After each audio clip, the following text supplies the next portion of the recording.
Hi there. It's January 31st and time for Proverbs 31. We're at the end of another month here. And this was, I don't know if this was added as part of Proverbs.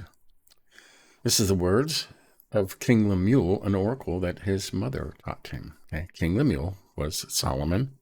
Okay, that's what his mother called him. Okay, it means of God, which because God ordained him to be king over Israel. Okay, so these are the words that Solomon's mother taught him. Did he take them all to heart? Let's see. What are you doing, my son? What are you doing, son of my womb? What are you doing, son of my vows? Sounds like a mother, right? Right away. Do not give your strength to women, your ways to those who destroy kings. Right? He did just that. Okay. 700 wives, mostly princesses. Okay, and princesses are all spoiled rotten. Okay. To expand his kingdom did not end well for him. It is not for kings, O Lemuel. It is not for kings to drink wine, or for rulers to take strong drink, lest they drink and forget what has been decreed and pervert the rights of all the afflicted. Right? When you drink, you're not in your own mind if you get drunk. Kings shouldn't drink. Do they? A lot do. Hmm?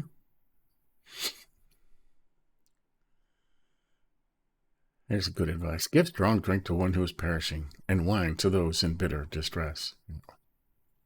Bitter in soul, right? Let them drink and forget their poverty and remember their misery no more. Give ye strong drink unto him that is ready to perish. Right? Strong drink. Wine, beer. Okay. Some versions actually say, let them drink beer. Okay. Yeah. Okay. It just says in bitter distress. It doesn't say dying. Okay.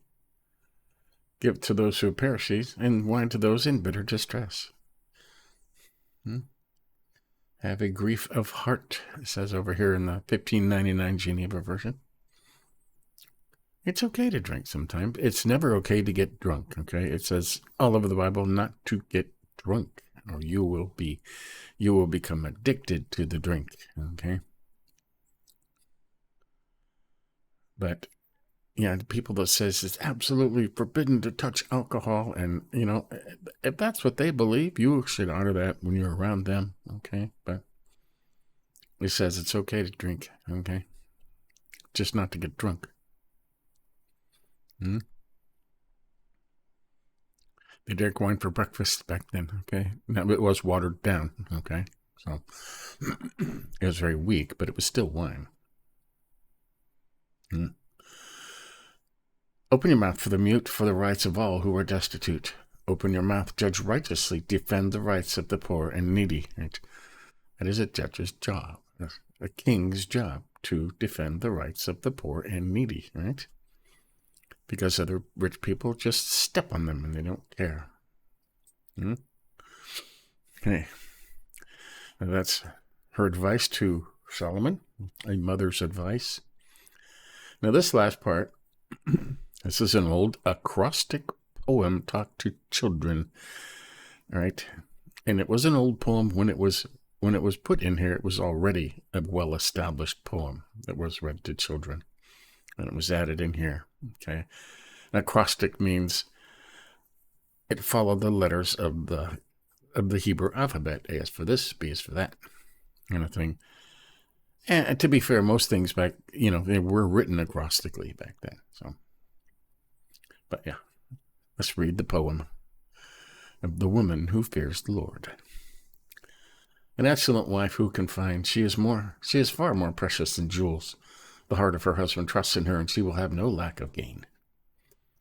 She does him good and not harm all the days of her life. You could tear any of these apart, right? She seeks wool and flax and works with willing hands. She is like the ships of the merchant. She brings her food from afar. She rises while it is yet night and provides food for her household and portions for her maidens. She considers a field and buys it. With the fruit of her hand, she plants a vineyard. She dresses herself with strength and makes her arms strong. Girds her loins. She perceives that her merchandise is profitable. Her lamp does not go out at night. She puts her hands to the distaff, and her hands hold the spindle. She opens her hand to the poor and reaches out her hands to the needy. She's not afraid of snow for her household, for all her household are clothed in scarlet. She makes bed coverings for herself. Her clothing is fine linen and purple. Her husband is known in the gates when he sits among the elders of the land. She makes linen garments and sells them. It says belts in some places, right? She delivers sashes to the merchant. That's belt. Strength and dignity are her clothing. And she laughs at the time to come. She opens her mouth with wisdom, and the teaching of kindness is on her tongue. She looks well to the ways of her household and does not eat the bread of idleness. Her children rise up and call her blessed, her husband also, and he praises her, saying, many women have done excellently, but you surpass them all. Okay. I always like this verse right here. That's why it's highlighted. Charm is deceitful, and beauty is vain, but a woman who fears the Lord is to be praised, right? Give her the fruit of her hands, and let her works praise her in the gates. Right? And we highlighted this one. Charm is deceitful. Beauty is vain. That all goes away, okay? Don't marry somebody because they look pretty. They need to be beautiful on the inside, because that never goes away. Okay? A lot of people are unhappy because they have been deceived by charm and beauty. Okay? So, there you go. That's Proverbs 31. Not a lot highlighted in here. It's the last chapter. Okay? What Solomon's mother told him, that he did not heed. Do not give your strength to women, your ways to those who destroy kings. And he was destroyed by his 700 wives, as he could not control them. Right? He wanted to expand his kingdom, so he married princesses, lots and lots of them, to expand his kingdom.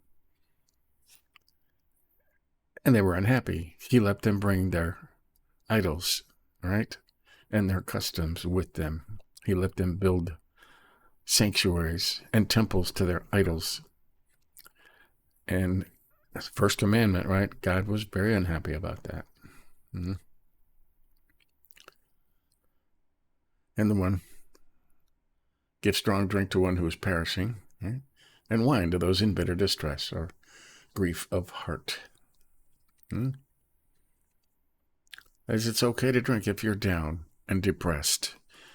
Right? Don't get drunk. Okay? Don't get drunk. But a little can help. There's nothing wrong with having a few beers with your friends. Just a few. Right? To forget your poverty. Right? No. There you have it. That's Proverbs 31. Like I say, it's not a long chapter, but it's just a poem and some wise words from Bathsheba. So that's it. We have finished the book of Proverbs again for the 17th time. Okay. And I think today we are on second half of Matthew 20 and are through the New Testament in a year. So there you have it. We'll start all over again tomorrow in Proverbs 1. I'm going to do it 24 times, and tomorrow we'll start the 18th time through Proverbs. And I think we're going to go back to the New American Standard from 1995. Okay, after 2000, they changed the American Standard. Okay, it went what they call woke. Okay, it got rid of gender and just changed words that shouldn't be changed. Okay. If you're going to read a New American Standard, read the old one, okay, from before the turn of the century, right, when they didn't change it. So we will be doing the one from 1995, okay, or the old one in the 80s, okay. I have one over here that's a printed version from the 80s, okay. And I bought one of the very first ones in 1982, way back then, I couldn't wait to get it. But we'll do that. And we'll always use another one for cross-referencing. So, but until tomorrow, we'll start again. See you then.